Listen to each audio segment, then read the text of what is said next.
All right, I think we'll go ahead and get the presentation underway. Paul and Mally, are we ready to roll here? We're ready to rock and roll. We All are. right. Thank you, Dave. You're very welcome. Hey, everyone. Thanks for joining today's webinar, The 6 Key Components of a Veteran-Friendly Organization. A bit of background. The Vets Beyond the Uniform, which is called Vets BTU program, has been developed by military veterans with the specific goals of helping veterans make a successful journey from the military into the civilian workforce. We also work with employers that want to become veteran-friendly. A key point to understand is we are not a transition organization. There are hundreds, if not thousands, of veteran transition service organizations around the country with the purpose of finding veterans jobs. And unlike typical transition programs that work with the veterans to locate jobs, our program provides free mentoring and training services to veterans to help enhance their core military skills into the skills needed to be successful in the civilian workforce. VETS is really an acronym, and it stands for Veterans Educational Transformation Solutions. And our mission is to help veterans be successful in their new careers and to also support and augment the transition organizations. We provide over 200 professional skills workshops, with more being added all the time. Our workshops are taught via classroom, webinar, and self-paced online training. These workshops are also offered at a discount to organizations that hire veterans. Vets BTU also offers coaching and mentoring services for employers that want to implement or improve their veteran hiring and retention programs. Next slide, please. So today you have Dave Beadle, who's a co-founder of Veterans Beyond the Uniform. He's a senior advisor. He's a former Marine, a Fortune 100 and nonprofit HR leader, HR consultant, and veteran career coach. And you also have myself, Paul Sevillani, founder of Veterans Beyond the Uniform, a senior advisor. I am a U.S. Navy Command E9 retired. I am a Fortune 500 consultant in the areas of human performance and operations, and I'm a certified career coach. Dave. Yeah, let's talk a little bit about one of the reasons we're here. There's a lot of benefits for employers to hiring benefits. They're significant. First and foremost, they come with really strong skill sets. Now, most veterans leave the military with a strong set of acquired leadership, management, and occupational skills. Now, these veterans are ready to hit the ground running, and a lot of employers want this talent in their workforce. Now, in addition to the talent they can bring, there's also some employer tax credits that are available for employers from the government. These include the Work Opportunity Tax Credit, the Returning Heroes Tax Credit, and the Wounded Warriors Tax Credit. Now, we're not going to go into any of those. There's a lot of things that go along with that, but we just want to let you know that they're available. And which an employer might be eligible for, there's resources that we can tap into if you're interested in learning more about that. So now, with all these benefits, there are still some challenges. Certainly, with everything we've been dealing with in the pandemic and COVID-19, it's driven the unemployed for veterans rates really up. In March, it was 4.1%. That went to 13% in April for post 9/11 veterans. But there is some good news, and I just have these numbers just to, as of this morning. I learned from the Bureau of Labor Statistics that in June, veteran unemployment is down from 9.1% to 8.6%. But that's still compared to 11.1% nationally. Again, most of the challenge still exists with these what we call modern era or post 9/11 service veterans, where their unemployment rate is 10.3%. That means more than 378,000 of them are seeking employment. Also, too, we find that the first year in a civilian job, the turnout happens to be really, really high for veterans. It's upwards of 45%, and that's an alarming rate when compared to their civilian counterparts. Several reasons for this, including mismatches that we see with skills, expectations, culture, and purpose. And this loss can be very, very costly to the employer. So in this webinar today, we're going to cover at a very high level the 6 key components of a veteran-friendly organization, which are critical for successful veteran hiring and retention programs. So Paul, let's turn it over to you. Thank you, Dave. As Dave mentioned, we're going to discuss the 6 components of a veteran-friendly organization. They start with defined hiring, implementing processes to improve your veteran hiring success. Successful integration, What does a successful onboarding and integration process consist of? Mentorship programs. Creating mentorship programs to provide peer support to veterans in the civilian workplace. Culture training. Providing training to understand the similarities and differences in the cultures of the veteran and the organization. Skills training and utilization. Are you utilizing all the veteran skills to help eliminate underemployment and underutilization? And retention planning. Veterans are used to having defined career progression and retention plans in place. We'll talk about veteran retention in a little while here. Now, what we're going to discuss today should be fairly common HR practices for most organizations. We're just going to add a few suggested caveats that support the successful interaction of the military veteran and the civilian organization. Dave, can you please share some insights on defined hiring? Thanks, Paul. So the first key component here, defined hiring, is really about setting your organization up for hiring success and gaining access to this talent pool. So to do this, you need to invest some time. You need to invest some time in clearly defining roles. Review those job descriptions. Are they up to date?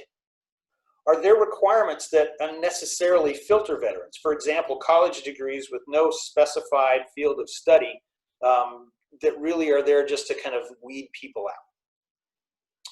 Where are you going to find this talent? You have to identify your key sources. What is your proximity to military bases? Are you close or are they far away? Do you have veterans organizations within your community or veteran support groups that you might be able to tap into?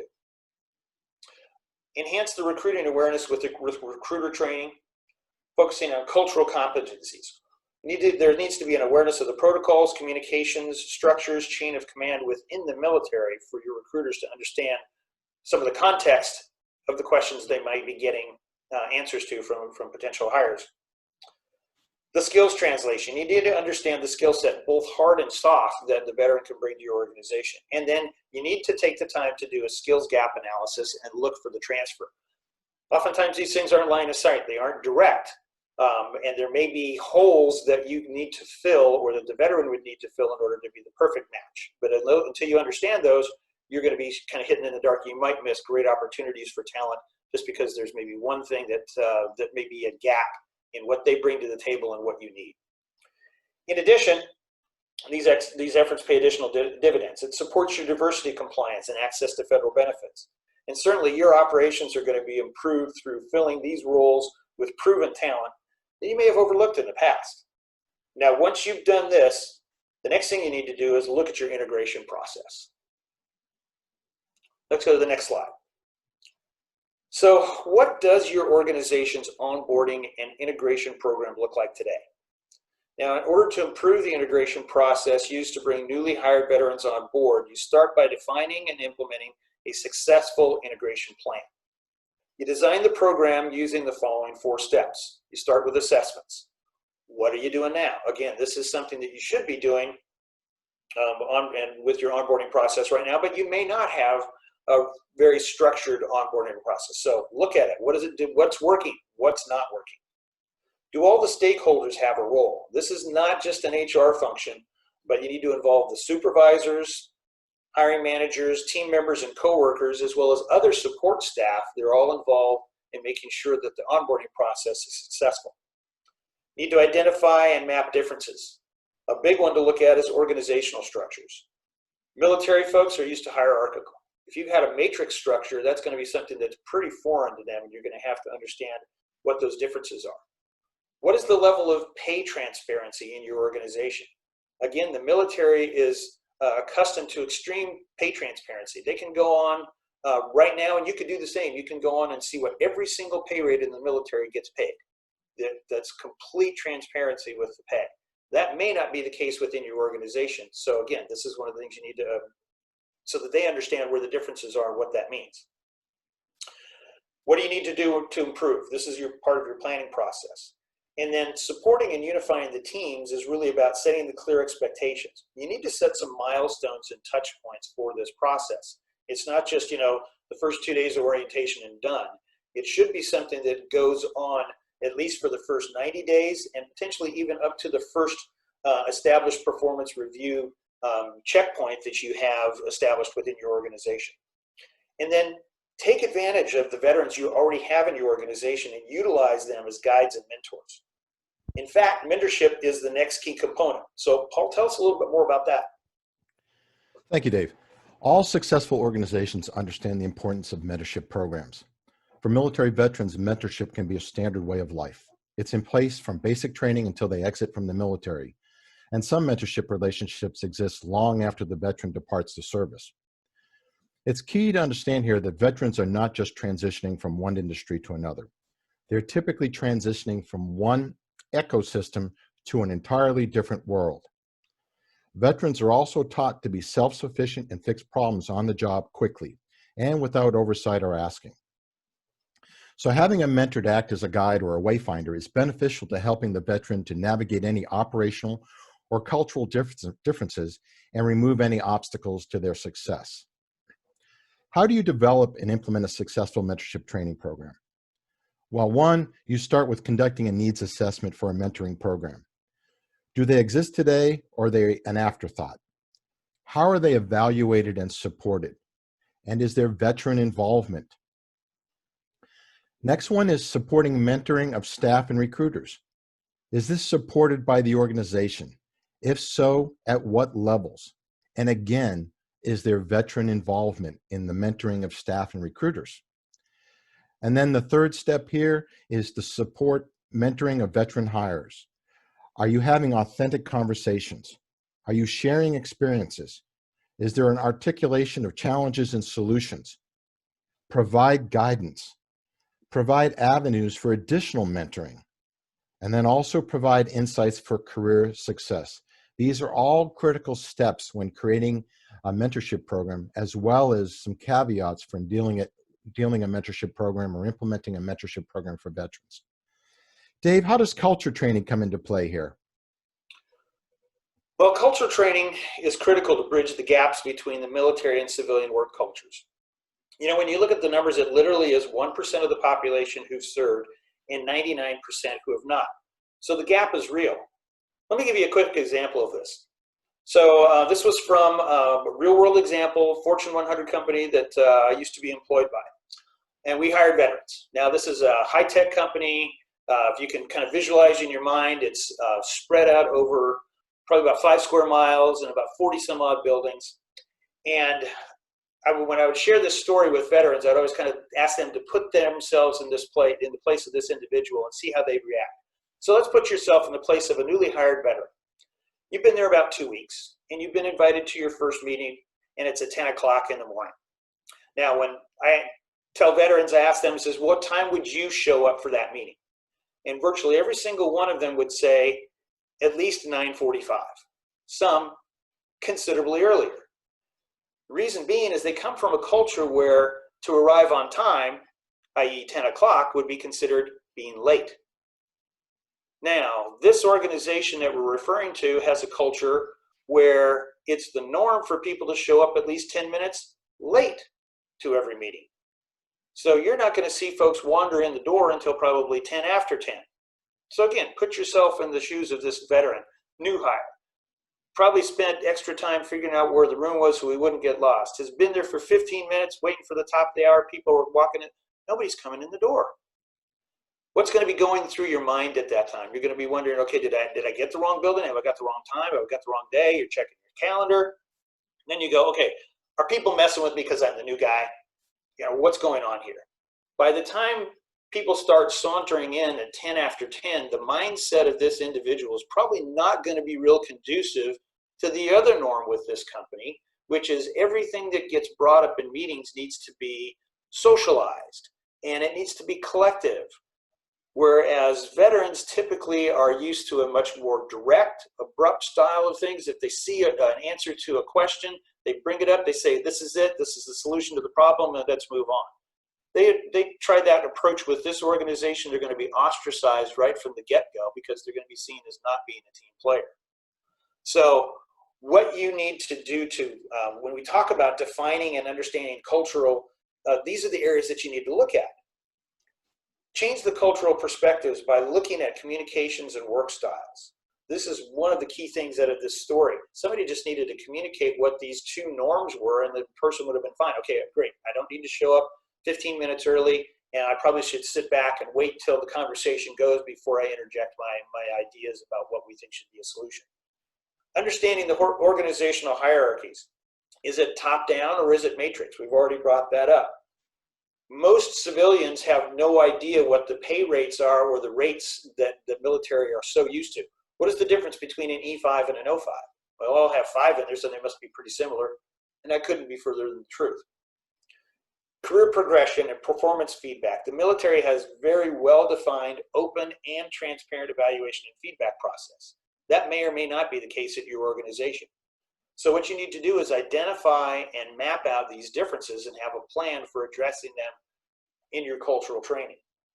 Now, when you're implementing this training, you want to transform your team members' perspectives. This is not only just the veterans, but also the hiring team, the managers, and coworkers, because again, the person sitting right next to the veteran and their manager are probably the ones that have the most influence as to whether or not this person finds satisfaction in their job and stays long term. And don't forget to include your executives in this training as well, particularly if they're the ones that are spearheading a lot of these initiatives. If they're putting their stamp of approval on it, say, we want to hire more veterans, make sure you're able to give them the perspective as well so they understand not only the cultural differences, but what challenges might exist when you run into them. So next, let's take a look at the skills training. So if we have the next slide, please. There we go. You want to maximize your employee talent utilization by, first of all, understanding the difference between military skills and experience. So the specific skill, there are specific skill sets, but also a wider range of general skills such as administrative, leadership, communications, and team building. For example, any service member who has been in the upper senior enlisted ranks will have a great deal of HR experience, regardless of whether or not that was their job. That's just the nature of what they do within the military and how their roles are structured. Again, we need to identify the gaps. It's important to understand where the gaps exist in order to begin to eliminate the mismatches. Here's another story, a quick story I want to share. These mismatches can come in the forms of industries, and in particular, there's an industry that I'm familiar with very much in San Diego, the life sciences industry. They always thought and kind of had this perceived barrier that they couldn't take anybody into their companies unless they had specific life science industries experience. And I remember a specific example of a Marine Corps veteran who was highly skilled. He was on the quality assurance side. He was an officer in the military, and he was responsible for quality control and quality assurance on the aircraft side in aviation maintenance. And he was able to make the case to somebody that he was chatting with about a role in a similar role in the life sciences when they brought up this objection. Well, you don't have specific life science experiences, and our Q&A is so much more different. And he was able to show them how actually more rigorous the Q&A process that he was used to in military aviation was as compared to the life sciences, and say, all we're talking about is differences here in terminology. It's a gap that we can easily eliminate and bridge. Also, and this is probably one of the most important ones here, is eliminating this underemployment and underutilization. Another retiring Marine Corps service member who spent his entire 24 years in logistics and supply, retired as a major. He had spent his career moving material and people all across the globe, responsible for millions and millions of dollars and having to overcome incredible challenges. When he went out to the civilian sector to look for roles, the roles that he was given or offered were basically data entry and warehouse level jobs. This is a classic case of underemployment, and one that led to a great deal of dissatisfaction with this individual's job search. And he really struggled because he just couldn't quite figure out why, with somebody with all of his experience, was being offered only these very low level, almost entry level type positions. So Paul, how does skills training aimed at the veteran fit into this picture? Thanks, Dave. Additional skills training is critical because providing additional soft skills training is always a good option to augment existing military skills to support a veteran's success in the civilian world. As an example, I left the military as a Command E9 and jumped right into the civilian workforce as a senior manager. Unfortunately, it didn't go very well. I was severely hampered due to a lack of certain civilian skills. simple skills like business etiquette or how to use Excel and PowerPoint. As an E9, my conflict resolution and problem solving skills were pretty strong. Unfortunately, they were sometimes a bit too direct for non-military company personnel that I was working with. And my short, abbreviated military style of communications didn't always get the right message across. These are some of the reasons that we created Vets Beyond the Uniform, to provide veterans with the skills to help them successfully transform into the new careers. We offer over 200 workshops in skills areas such as customer service and business etiquette, communications and interpersonal skills, project management, conflict resolution and problem solving, work-life balance, which is a critical one for veterans to learn, and of course, Microsoft Office Essentials, which is pretty much all organizations use some form of Microsoft today. Dave, can you please share some information on retention planning? Well, you bet, Paul. Well, first of all, why is this so important? Well, as I mentioned at the beginning, turnover is high.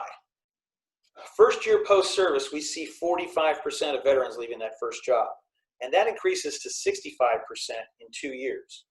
Now, the cost to employers is huge. SHRM estimates it to be between 90 and 200% of the annual salary to backfill that role. And the total cost to employers, when you look at the numbers, and we're using anywhere from 200 to 250,000 veterans exiting the service every year, can cost employers anywhere from $3.5 to $12 billion in the U.S. So again, what does your current retention plan look like? This is something that you should be doing for all of your employees, but it may or may not be as well developed as you'd like. Do you have clearly defined progression plans in place? Do you analyze your retention rates on a regular basis? What about assessments of climate versus culture? And do you understand the differences?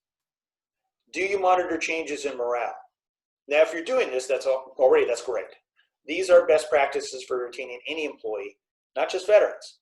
But by incorporating these practices into your retention efforts and understanding the unique needs for veteran retention, your organization can reduce the impact of turnovers. It means you're going to reduce your turnover costs, you're going to maintain your current operations, and improve team morale overall. So let's look at how do you know if your organization is really on track here? Are you on the right track?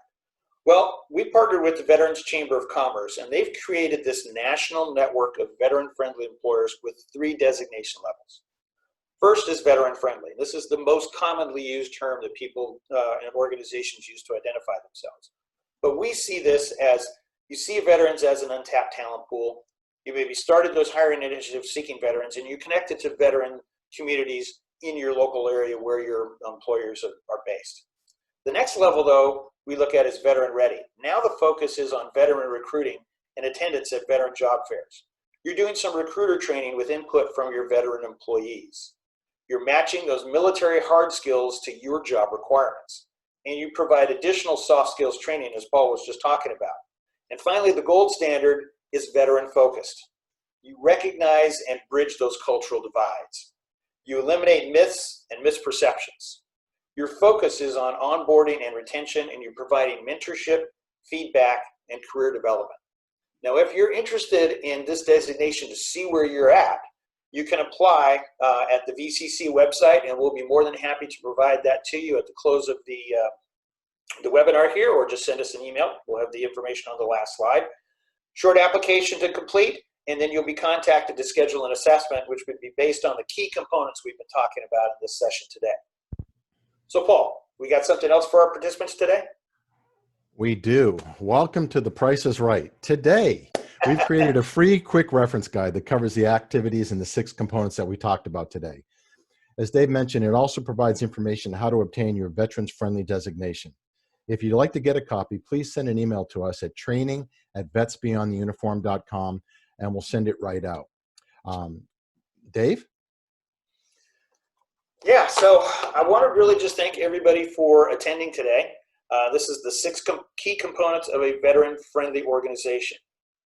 So if you're interested in any future webinars in this series, or you're ready to take your organization from veteran-friendly to veteran-focused, please contact us. Our phone number is here, 760-438-4354, extension 3, or again, visit us at our website, vetsbeyondtheuniform.com. So, Mally, have we gotten any questions that have come in today? I think I've seen a couple pop up on the chat here. Yes, thank you, Dave and Paul.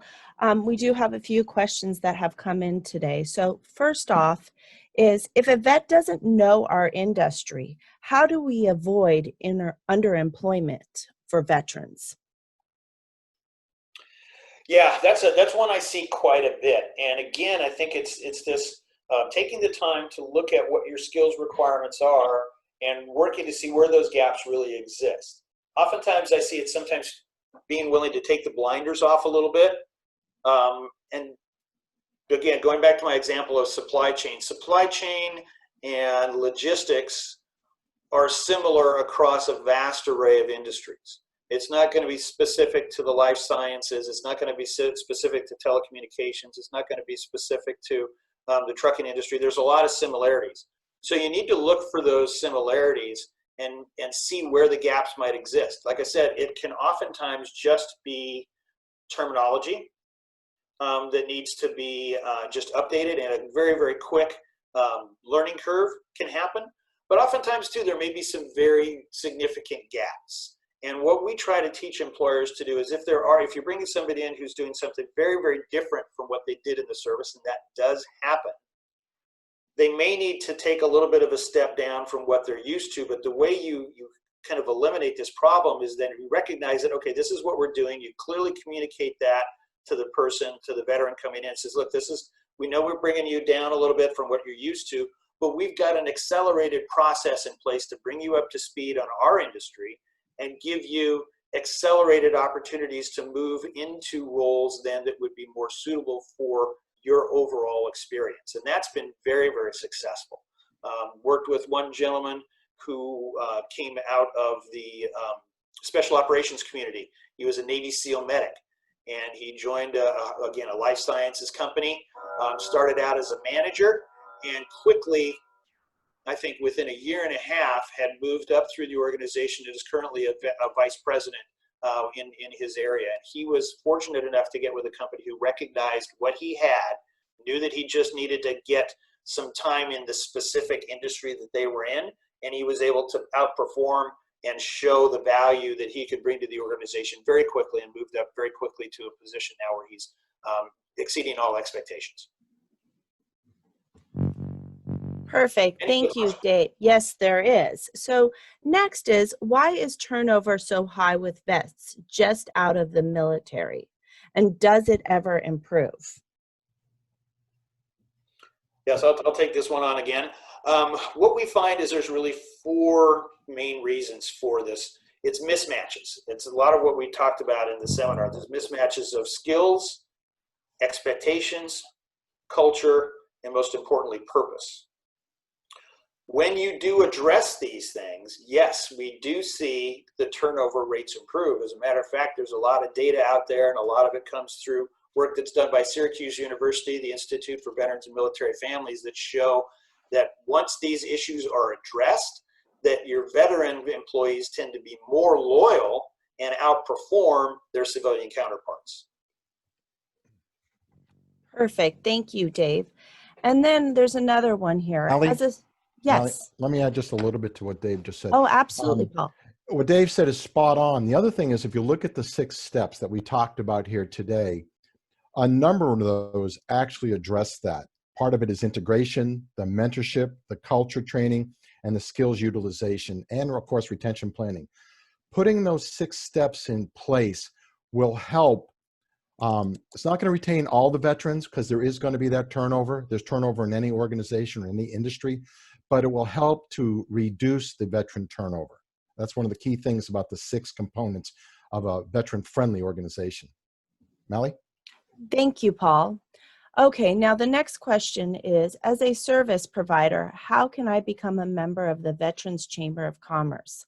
I am an Army reservist myself, and they would like to get involved. Let me run with that one, Mally. That's simple. On the handout that we gave you, or that we're going to give you, reach out to the Veterans Chamber of Commerce, and they will, a gentleman by the name of Joe Molina, who runs it in the San Diego area, but if you're outside of San Diego, he will connect you to the proper chambers. They will help you to sign up and receive the benefits of being a member of the Veterans Chamber of Commerce. Perfect. Thank you. Yes, again, everybody, please feel free to email us at training@vetsbeyondtheuniform.com and we will send that guide out to you. It does look like another question was to show the email again, and that was what I just repeated. And again, it is in the chat box here. And email us at training@vetsbeyondtheuniform.com. And then we do have one more question. How do we get a better understanding of how military skills and job codes transfer into the needs of our company? David, let me start with that and I'll let you pick up that one. There's multiple ways to do it. I see that one of our attendees today, Robin Grable from Veterans Ascend, does that as a service. They translate military occupations into skills profile, which helps employers understand what skills are. And I can tell you, as a military veteran coming out working with cruise missiles and weapon systems, that did not translate very well. We use military jargon, we use military acronym, and of course we use what's called listed classification codes or skills codes, which don't transfer very well. Organizations like Ascend can help you do that. Another one, of course, is military.com. They do provide services. It's kind of a limited, probably not as much as hands-on, but it will help you to evaluate enlisted codes, skill sets, and break it down. Dave? Yeah, so the other side of that too is, like I mentioned, a lot of service members are looking to do something very, very different from what they did in the military. Either that's, they've had enough of it, or they're looking for a new challenge. And that one, it gets a little more challenging, and what you need then to focus on more with those folks is, how do you translate those soft skills? How do you understand what they bring to the table in terms of management, leadership, team orientation, team building, work ethic, all those kinds of things into your work environment? And then where is the training? The other thing that's really unique about the veteran is their learning curve can be really fast. They are used to being thrown into the fire every year or two to do something completely new and different. And they get up to speed real quick. So if you give them that opportunity, you bring along all these great soft skills, you can add on the hard skills to match up what the needs are with your organization. Hopefully that answers that question. Thank you, Dave and Paul. It looks like that's the wrap on our questions for today, but I do want all of you to know that if you have any further questions, don't hesitate to reach out to us at training@vetsbeyondtheuniform. And I want to thank you all for your time today. Paul or Dave, do you have anything else to add before we end the webinar today? I'd just like to say thank you for everybody for attending, and thank you for the organizations out there that do support veterans. I know we have a number of them on this call. I did not mention all of the organizations that work with veterans. You can look at the chat on our webinar chat and see those organizations, but we want to thank them for their service and thank them for all they do, and thank you for attending. Yeah, just real quick, I know this is the first time we tried launching the event or sharing the event on LinkedIn with their new event feature. Would be great to get comments and feedback on the event page. If you have an opportunity to do that, we greatly appreciate it. Again, thank you everyone for your time today, and have a great rest of the week. Bye. Thank you.